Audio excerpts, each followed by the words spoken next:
All right, welcome back to another episode of the Product Management Book Club, where we are going over Melissa Perry's Escaping the Build Trap.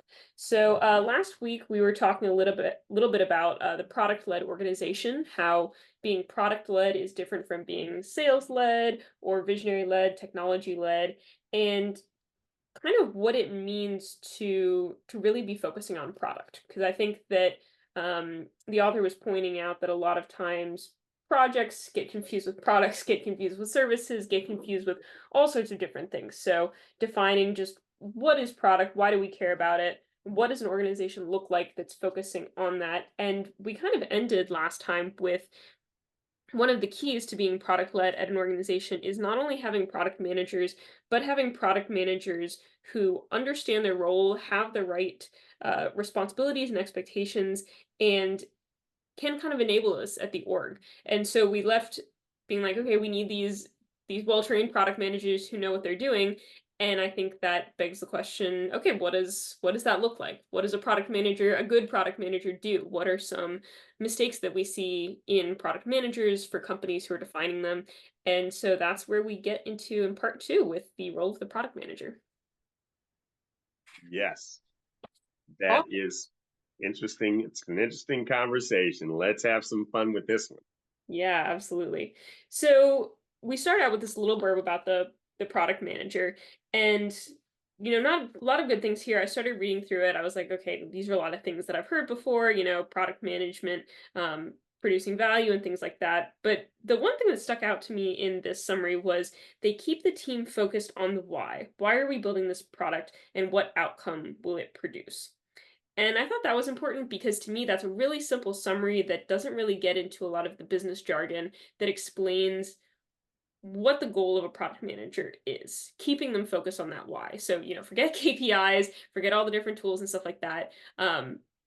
We're focused on the why because that is what produces the value. So I thought that was a take I hadn't heard before and a good way to start off. Yeah, the interesting thing about it is, Simon Sesnick has that book, Begin Yes. with Why. Yeah, So love that. it came to mind immediately when I saw that. I was like, okay. He in his, and that's a whole nother book discussion. He's just saying in terms of general and knowing purpose of self and that kind of thing, and it applies is we see here to the product management. So it's kind of a mindset. And it's Hmm. interesting. Melissa brings that out as being anchoring that why is to the thinking of the product manager versus earlier chapters, the project manager and the service and all of these others where there's a different mindset. And why, what a strong anchoring point here for product management. And in this same area where it comes up, you're going to see it here in a minute. I don't know if you're going to touch on it. I'll just drop it here because it's a short little mention. Hmm. But they actually get into this is a 2019 book. And one of the examples that she's given is talking about AI and digital mortgaging, making mortgage and loan processing digital. And I said, wow, imagine that. Because, we started hearing about AI here just, a couple of years ago, right? Maybe Hmm. 2022 with the open AI stuff. Yeah. And that's kind of one of the examples that she's using to kind of to unpack this why conversation. So I thought that was interesting. I just wanted to get that AI mentioned in there because obviously this is something that's been on the radar for product for a little longer than the public has been hearing about it, which has been what, the last year and a half, maybe? Did it Yeah, start? yeah. Yeah, and I Yep. definitely want to I think that's a little bit further on. So once we kind of get through this beginning part, Oh, yeah, let's dive I'm into ahead that of and kind of myself. No, no, no, yeah, Okay, let's start with the why. I like the preview though. So just a couple more notes on this entrance section. One of the things that the author starts out talking about is kind of like what how she experienced product when she was first a product manager. And I think it's a story that a lot of us have heard before. So lots of documentation, kind of working in silos, kind of this idea of we ship it, we pass it over, that's kind of all we see of it. And she mentions a couple of times here, which I thought was funny. the less you heard from the engineering team, kind of like the better you did your job, right? Like they That's shouldn't have right. to ask any questions. And funny because we know that now that, in good product management, we want that open flow of questions. We need to discover, I think this was in a previous section, um, we need to know what we don't know. And you can only figure that out through questions. That's So correct. in this section, talking about how the author went from that idea of product management to kind of discovering that wasn't the core of product management, but this is how product management was taught when she was learning it. And she Hmm. was saying, that's how most people are taught product management.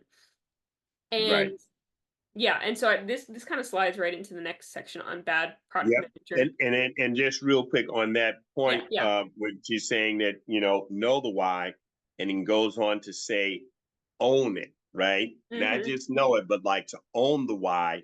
And the reason is that this product manager has to be to really drive the direction of the team. Mhm. And then she kind of infuses right here on this the great product manager thing that at the end of the day, the team's going to kind of get its cue in this direction, and of course that's what's going to make this all happen. Product managers, and she pointed out much earlier, it's not like because you're product manager and you have this responsibility that you just do it in a vacuum and you Yeah. tell everybody what to do, because you'll make enemies and you just won't get the synergy and the Mhm. cohesion that you need. So it's definitely a team sport. So Yeah. knowing and owning the why actually empowers the product manager to really rally that team and get Mhm. that team moving in the right direction, which is, aligning with the requirements of the customer, et cetera, et cetera. So it's kind of creating synergy between all of those moving parts that are important to like bring this into fruition. So it's not like a one man or one woman show here, right? Yeah. So why is Absolutely. empowering to get that whole team in alignment and moving in the right direction in unison. Yeah, love the use of the word there, empowering. I think that's definitely because, we talk about, and I think it might come up here, the idea that the product manager has to influence because you basically have no authority. And so it's really into empowering people. So I like that. Yes. And influence, that's another good word. Yeah. So yeah, we can go ahead and jump into the bad product manager archetypes. I thought it was kind of funny that we're starting off kind of with the negative end of the spectrum. Like let's look first at all the bad types of product manager or not, you know, types of product managers, but incorrect ways to approach product management. And let's look at that first. Yeah. But interestingly, and this was something I was kind of aware of mostly from a personal standpoint. She says that training programs on the job are usually lacking.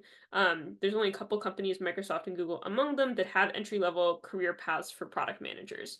So I remember first starting out in product management and being fortunate to be in an internship where I was taught some product management, but even then there was nothing about product management in college. Barely Some of the ideas barely glossed over in like a project management course maybe. And then on the job even, we didn't talk about the principles of product management. It was more like we were doing tasks and we were working on different things. And I kind of came to understand through the work what product management was about, but there was no formal education. And when you think Yeah. about the fact that, like, take project management, for example, so many courses. You can take it in college, you can, PMP certification. There's organizations that, focused on this, and we're starting to see a little bit more of that now. There are different orgs that are releasing product certifications and stuff, but really it's very slim out there. There's not a lot of unified product training. Yeah, that's a very good point. And as such, and it's even more common today than you would think, because, you'd say, okay, yeah, that was the case, but now we know differently. But it Hmm. still hasn't really totally resonated, this distinction between product manager and what people are using to execute products, which is what you just talked about, project management. So now, by and large, you still have project management being the way to do it. And of course, you do have to manage projects to deliver products and as part of product management to a certain extent. But it has been traditionally waterfall. which definitely with Mhm. product management, there's a definite distinction as to some of the thinking and the way that you leverage and run teams in project management, especially waterfall than product. Agile Mhm. kind of opened it up a little bit because in Agile, there actually is a role of product owner. Mhm. So there's a consideration to the idea and the concept of product being a distinct thought process and Mhm. a distinct flow, but still, as she points out here, it's still project management. Mhm. And product management in and of itself is a slightly different mindset, focused way of thinking. And even today, I believe that it's not fully understood and embraced. So this is really, really a very valuable conversation. I think that needs to be had even on a broader scale. To really understand that difference and zoom in on that product management element of it in a lot of organizations. Yeah, so I want to talk about this one because I do think this was a controversial thing to say, particularly and since you're an agile expert, that the author says on page 26 in the second paragraph, agile does indeed promote a better way of collaboration, but it largely ignores how to do effective product management. And I thought, Absolutely. yeah, I thought that No, that was you're a very interesting take, you know?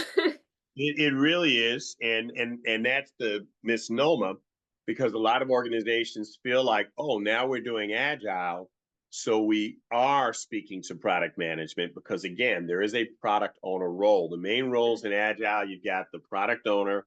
If it's Scrum, you got a Scrum master or whoever's like facilitating the process.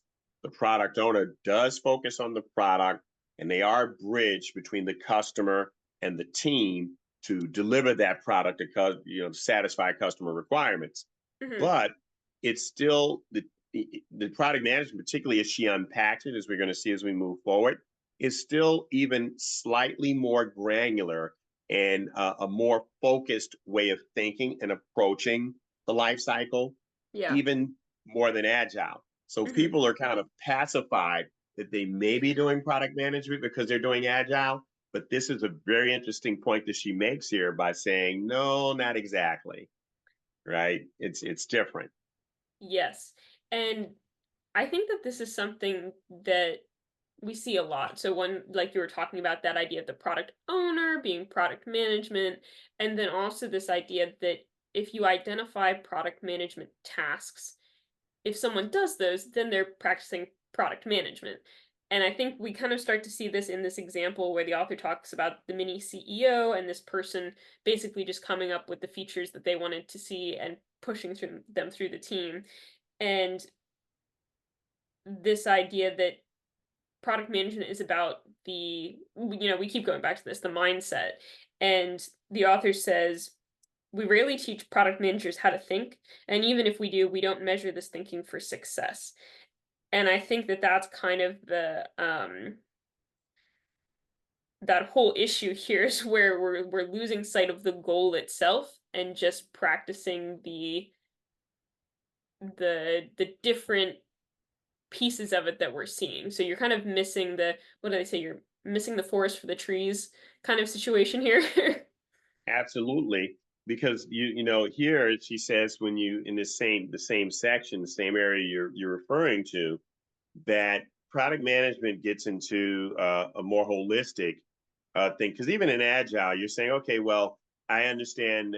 I want to make the customer happy, but what she's saying here is that okay, what a real product manager does is and then as she fuses into the mini CEO, Hmm. is you've got to kind of be thinking about the customer. You've got to be thinking about the systems. You've got to Hmm. be thinking about the opportunity, the market opportunities. And if you're not doing this the right way, and so what Agile will have you doing is folks are going features because you're like, well, the customer wants the product to have these things, Hmm. and if we deliver these things and these features, these capabilities, then the customer's happy because we checked all those boxes off. But if you're not doing that, thinking also about end user, because you might have to go back to the customer and say, well, yeah, those features are cool. All the buttons are there and it lights up. But how is this going to add value to the end user's, workflow or what it is they need to do. It's kind of another level of thought that is Yeah. not necessarily there under agile because the product owner there doesn't have to consider those dimensions. Also, they talk about systems thinking. The product owner in an agile, you don't get that deep into it. You're just making sure that those boxes are checked off. essentially the features are all there Hmm. per what the customer articulates to you, and making sure the team's able to facilitate and put it together and deliver it. And then, those two list line up. Everybody's got their 5 items checked off on their list, which match because you did talk to the customer. So each have the same basically requirements list: user stories, features, bug Hmm. fixes, etc. And so you're done. You delivered, but you're not thinking about these other things, other considerations that really Yeah. go into the product as a Yes. holistic thought, um, being really fulfilling to the customer, the end users, the marketplace, and all of these other considerations. So now that we're talking about product management, it's more of a holistic thought process. Yeah. And I think honestly, this is solidified better for me the difference between a product manager and a product owner than I think I've had before in previous discussions, because it's almost like if you're thinking about the the team trying to get from point A to point B, and a product owner and the scrum master working to say, okay, like, how are we going to get from point A to point B? Who do we need to work with? What do we need to do? And then you have to have the product manager come in and saying, why are we going from point A to point B? Is this where we want to go? Do we need to go to point C? Like, why are we doing this in the first place? Um, Right. Back to the yeah. why. Back to the why, yeah. It all that why is kind of the anchoring, consideration here because yeah, you ask those questions. And under your mini CEO discussion, we get back to that, right? Because when you get to that next page 27, it talks about there's the CEO myth of an architect and the arrogant product manager, et cetera. And you get to the end of that, all developers hated this because product managers, I'm in charge. I want to make sure, I know what the customer wants, et cetera, et cetera. And then at the end of that very sentence, it comes back to the why, right? Yeah. UX designers, all of these different players that are a part of this cross-functional team are doing their jobs. They're SME, subject matter experts in what they do, and they can come together and make sure those features are done and delivered. But if we're not really asking the question and addressing the underlying question of the why, something major is missing from this equation, right? It's just Yeah. like we're checking boxes off, but not really understanding why we're doing it. Yeah. Yeah, absolutely. And I think that's where we come into what we've talked about before, this very output heavy company that's not necessarily providing any value. And Right. yeah, and I think honestly the next two sections, I feel like we've kind of already talked about this, is the Yes. winner, like you were talking about, the product managers who are just asking customers what they want instead of figuring out what they need. And we all know that customers, users are fantastic. They are probably not the best people to be defining the scope of your next product Right. feature. Yeah. Right. And then, like we talked about before, former project managers focusing on the when, the deadline, the cost. When, like you said, we need to be focusing on the why. And Yeah, there's a big difference there, right? I mean, it's obviously cool to make sure the wins are done. Like you got to have it at this particular time, and mhm, of course, under budget and on schedule and on budget kind of thing. And then the scope is met, the boxes are checked off. But then it stops there. I mean, as long as you're checking those boxes off, you're doing a good job of yeah, product management, and up to this point, of product management also. But of course, yeah. Melissa's telling us, no, no, no, the buck does not stop there. We got to think about this a little bit further and kind of understand what's going on here, the why. Exactly. And to be honest, I feel like, kind of wrapping up this section, I feel like this is how Mhm. you can have, because sometimes I look at those very large corporations and you see row upon row of product managers, and you wonder, like, why does the innovation seem really low when you've got so many product managers there at an organization with the resources to develop them? And I think kind of like Perry is saying in this section, we have companies that are full of product managers without necessarily a product mindset. And whether that's because they haven't been trained as product managers or, they're not set up in a structure that enables them to ask about the why because, perhaps they're driven by the output, like we're talking about these deadlines and things like that. Or yeah, maybe they've never been actually trained as product managers. But I think it makes a lot more sense here how you see that people get frustrated in product management and people don't understand the value of product management because I would, hesitate to say that maybe most people who worked with a product manager have not worked with one with a really strong product mindset. So, that's almost, when you think about it, that's almost a maybe something we should focus on more in the field of product management is that, we're trying to evangelize and explain why product is important. And we probably have a lot of people out there who themselves don't know if they're practicing product management the right way and might be, kind of damaging their reputation at their company. Yeah, So, that is definitely true. And it's because, back to your original point, because have we really been taught or trained? Are there really any ecosystems to really teach product management? It's mhm, supposed to be in product management. And on this same area that you're on dealing with right now, a couple of keywords jump out at me. Winning over the team, of course. mm, You're producing value. And Melissa said she was what tends to happen when you go out of features and you think you understand the customers, you might insert your own ideas into it. But are you really adding value to the customer? And it takes a kind of a plethora of things as well as mindsets to do it. She gets really deep into another distinction is that in project management, you may have an unmotivated team because remember it's the win. So you're mm, like, mhm. let's get it done at this time, under this budget. You kind of command and control almost in a way. Yeah. Whereas this why and also understanding that it's value you're trying to deliver and it takes a holistic effort to do it, that you're putting a lot more time and energy into the value that the team is bringing to you. So she talks about listening to the team, Yes. involving the team, of course, listening to the customer, focusing on their problems instead of our own solutions. Because again, with project management, you got the check boxes there. You know how to get those boxes checked off. You know what your Mhm. team can do. But now you're getting into possibility you solving, the problem or thinking you know how to solve it and just managing your team to deliver on time and on budget versus the broader thinking of, okay, wait a minute. I understand kind of what's going on, but let's continuously keep a pulse on it. And team, you guys are really the ones that are, doing and executing this. What do you think? You know, Getting them involved, keeping them motivated, keeping them inspired, and making them an essential part of how that why is going to be delivered. And the customer, of course, how you're going to really focus on solving their problems and not just delivering this widget that checks off all the boxes. Yes. Yes, exactly. So I think that kind of launches us into the next section on a great product manager. You ready to jump into that Yeah, one? let's rock and roll. All right. So we talked about what flaws we might see in how a product manager role is set up. And so now we're getting into what's the mark of a good product manager.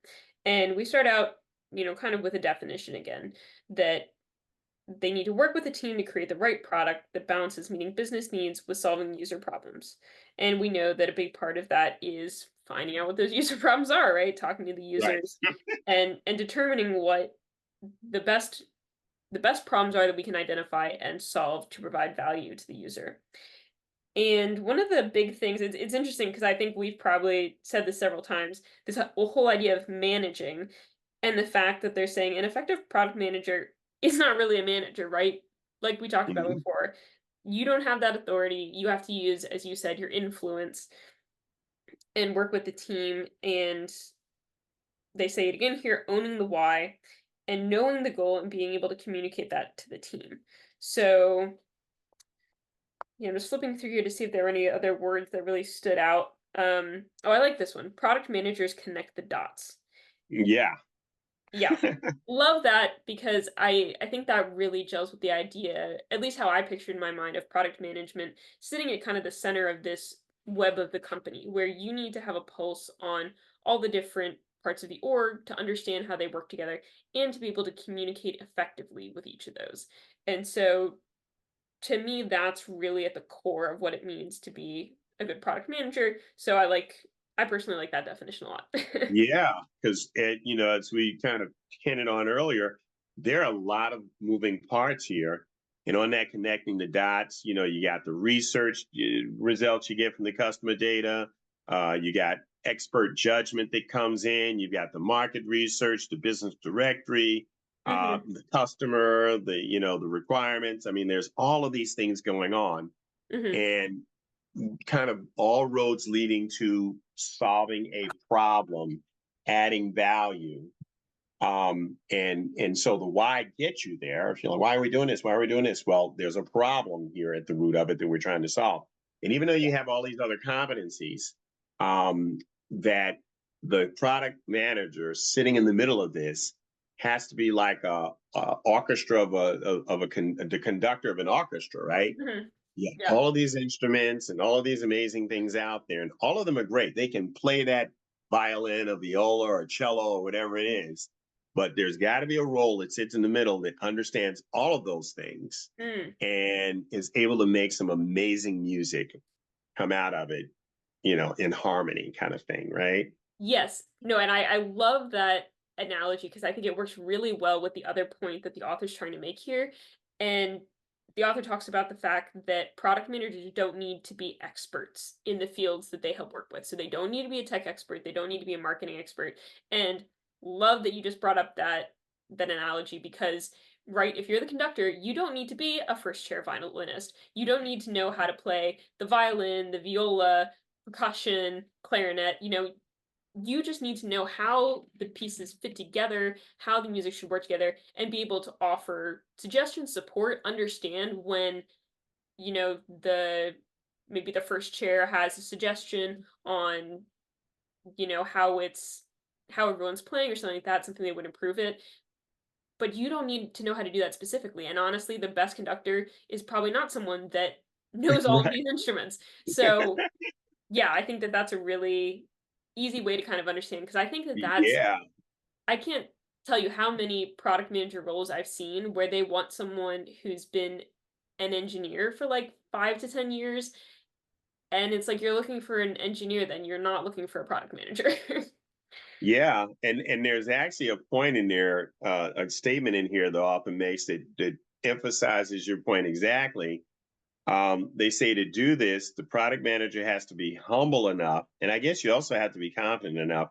Because one thing that makes people want to kind of get in there and get a little bit more involved versus orchestrate is Mhm. maybe you feel like I have to do that in order to be credible or considered competent, or else Mm, they think I don't know what yeah. I'm doing. But if you know what your role really is as product manager, going back to what really is a product manager versus a project manager, Yeah. you're okay with that. And you're humble enough with it. And you take into account that you don't know and have all the answers. Because Yes. she's saying this is like one Yes, of the yes, yes. key characteristics is to be humble enough to understand that, and to just know that you need to just focus on learning. I mean, you're going to be learning along the process and bringing out the best in others, and just Mhm. being that great conductor to bring those tones out of everyone and let them do what inspire them, motivate them to do it. I mean, they're Yeah. great at what they do, right? Yes. So Yeah. let's bring it out of them and make beautiful music together. Yeah. I love that. I think that that's fantastic summary of product management and the role of the product manager. So, and now we finally get to that section you were talking about at the beginning, this kind of like case study, I would say, of Yeah, a product manager I at was so work. excited. I had just kind of went for No, the yeah, AI. I'm an no, AI. I just love that space. But go ahead, we're into it now. no, yeah. I was gonna ask if you wanted to start us off and kind of pull out some of No, the things. you go. You're on it. Go for it. Okay, okay. So, actually, one of the first things I want to point out is in the second sentence. the author says, I figured the team was sick of listening to me, so I brought in someone else. And you're just talking about product managers being humble, kind of realizing they don't know everything, kind of realizing that someone else might be the right person for that situation. So even here, in kind of a non-product work example, we're seeing that mindset of being, what's the best solution to this? Sometimes it's someone else, sometimes it's not me. So I like that. So anyways, we're talking about Megan, who's a product manager, who works with the mortgage division. And I don't want to go through this like step by step, but basically talking about the situation, how Megan focuses on the vision first, how Megan really knows the user. Hit that hard, know that that's super important to understand them, understand their pain points. Um, Clearly defined goal, how Megan was identifying that need, and an important thing here, the questions that Megan is asking herself and the team, because we know how important questions are. Um, let's see what else here. We see evidence of Megan working with the team, having regular sessions so that everyone clearly understands the problems. Very important there, not just that you're telling the team what you think the problems are, but you're working with the team to discover them. That way everyone has buy-in. And again, back to the same thing, you don't know everything. Someone else from your team is probably going to spot something that you don't. So, Yeah. yeah. No, that's very true. And then the other thing, kind of leading to that is from the standpoint of the product manager, step to be able to do this, stepping back and really understanding the entire system. And so when the product manager is able to kind of understand that lens view, they're empowered to do exactly what you're talking about. And Megan, even they said, well, start with that vision in mind, right? That's Hmm. kind of what gets Megan into this posture of being able to now dissect these parts, these moving parts, these various elements, and to inspire them. Understanding the holistic mindset, uh, really beginning with the vision in mind, the vision, the vision in mind, and then moving into all of the things that you're talking about right now, where they can go through and really engage with all of the various stakeholders, I want to call them, Yeah. and inspire and motivating them toward realizing that vision. And they're using what the mortgage company, the mortgage division in this case study, right? Hmm. That she's talking about here. Yeah. And and she talks about knowing the customer, knowing their pain points, and now what you're doing is addressing those pain points, right? Orchestrating this entire ecosystem and your holistic understanding of everything that's going on to ensure that these pain points get addressed. Yeah, absolutely. So from there, I think we see a lot of patterns that we know are essential to good product management. The fact that they didn't jump to a solution, they worked with the users to get feedback, they they used the correct metrics, and then kind of at the end, they say this isn't the end, right? You want to keep iterating. And like I said, I'm kind of skipping around a little bit here because I think Sure, that sure, sure. this is all stuff that we've kind of heard before. But Mm-hmm. basically, looking at this successful case study, the author is saying, how do we find what are some of the key tenets and the things that Megan is doing that made this successful? And again, things we've been hitting this entire section, starting with the why, asking the right questions, making sure that it's not full steam ahead without knowing what we're getting into first and not getting too caught up in the idea of these are the steps that we followed before, this is how it's going to go, and being a lot more investigative in our thinking. So flipping through here, we talk about the difference between product owner and product manager, hence our discussion earlier. um, and then this statement, product ownership is just a piece of product management. So Yeah.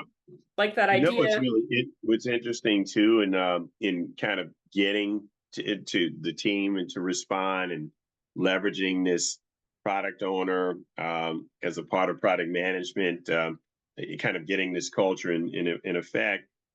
On page 35, she talks about the experimentation. So it's in about the, I don't know, third or fourth paragraph, or in the bottom of the third, where they talk about she called the team together into a working session and they generated some ideas. So again, getting the team involved.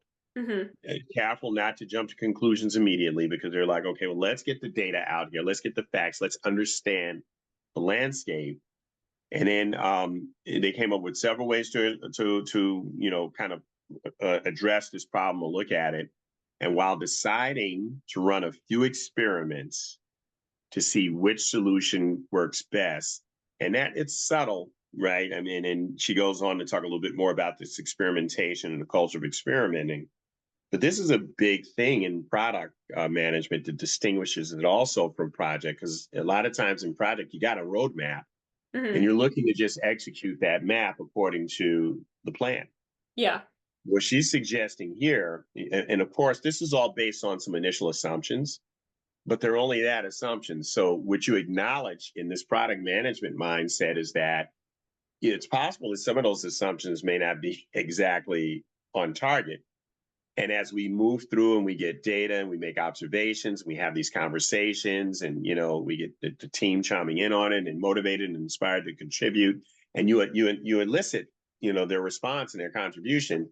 Mm-hmm. You learn something along the way, Yeah. and you say, well, wait a minute, maybe we didn't quite have, our assumption may not have been perfect in the beginning, Mm-hmm. and based on what we're talking about now and what's coming out of this conversation, it could be A or B. Let's do an A/B split test here, and Yeah. you create a safe culture for allowing that to happen. And this is something that's not necessarily present in project management, because project management is very much, let's make sure we're following this plan. Let's make sure we're executing according to what we said we were going to do, and that we're doing it the right way based on what how we mapped it out. Yeah. And this experimentation is something that has turned out to be, as she emphasizes, is very powerful.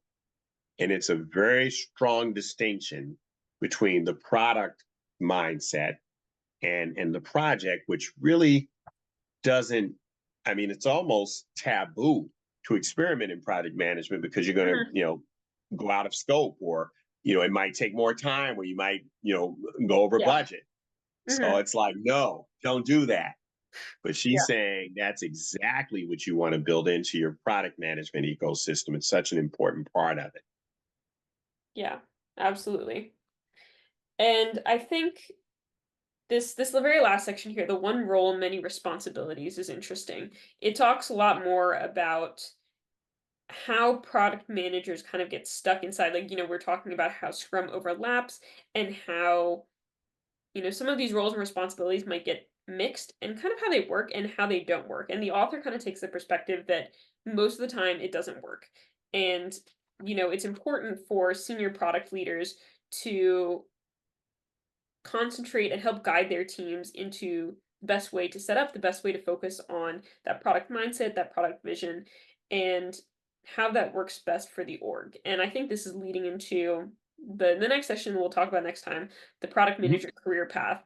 But yeah, just curious as we wrap up here to see if you have any thoughts on that section coming from an agile background and kind of looking over that.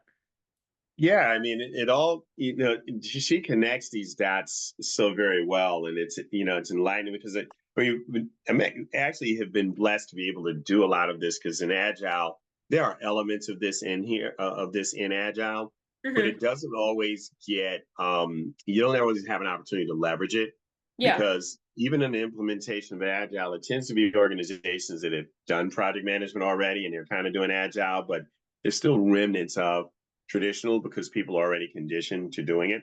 So Yeah. things like experimentation tend to not be emphasized or practiced as much as they possibly could. And Hmm. once again, she comes back with this start with the why, right? I mean, she said that so many times, but at the Hmm. same time, while you're pushing through, there's still a inherent bias in a lot of people. And this is on page, I kind of back up a little bit to page 36, moving us toward the end of the chapter. Hmm. And so in that second paragraph with the start with why area, she said, well, we typically delve into solutions and and not thinking about the risk and so forth that are associated. And at the end of that, these are all what she's calling biases, and we Mm-hmm. don't even know them as that. It just kind of happens. But Yeah. the only way to fight them is to learn from users, to have this experimental culture, to set goals, vision driven, and to have metrics, right? These things you call success metrics. So I think all of that thing, back to the fact that it's a gumbo with all of these different ingredients, or the Mm-hmm. all of the different the orchestra players that do these different things, Yeah. that staying grounded in that why, the culture of experimentation, moving toward division and engaging the team, and inviting feedback and these cross-functional functional conversations just allows you to more fluidly move toward a direction of getting really the outcomes, or the outputs. Which one is it here? Outcomes, outputs Mm-hmm. that we're aspiring towards, that the customer really needs. It's going to add value and make an impact. So just, I don't know, the ability to just navigate all of these variables is very distinct in product, whereas in project you don't necessarily have as much of an emphasis in it, because Mm-hmm. it's just about getting to the finish line on time and on budget. So Yeah. just a broader way of thinking of this thing. Yeah. Definitely. Well, I think overall, great, great introduction into what does product mean? What does a product manager do? What are some pitfalls that we see for those defining a product manager role? And next, we're going to get into the product manager career path, which I think will be interesting because we talk a lot about what is product management, what do product managers do, and there's not always that discussion about where does a product manager go? How does a product manager grow in their role? So excited to get into this next time because I'm really interested to see where the author takes us. Absolutely. So remind your people to think like product managers. Yeah. They may be playing the product owner role on a scrum team most days, but you need to have them think like project managers in order to validate that you're building the right things. Yes. Wow, that's how she ended that part of the discussion. Yeah. Think like a Fantastic. product manager. I love it. Yeah. All right. Interested in learning about these career paths. That should be fun. Yeah. All right. Well, thanks again, everyone, for joining us, and we will see you next week for another product management discussion. Look forward to it. Thanks a lot, Madison. Appreciate you. Thanks.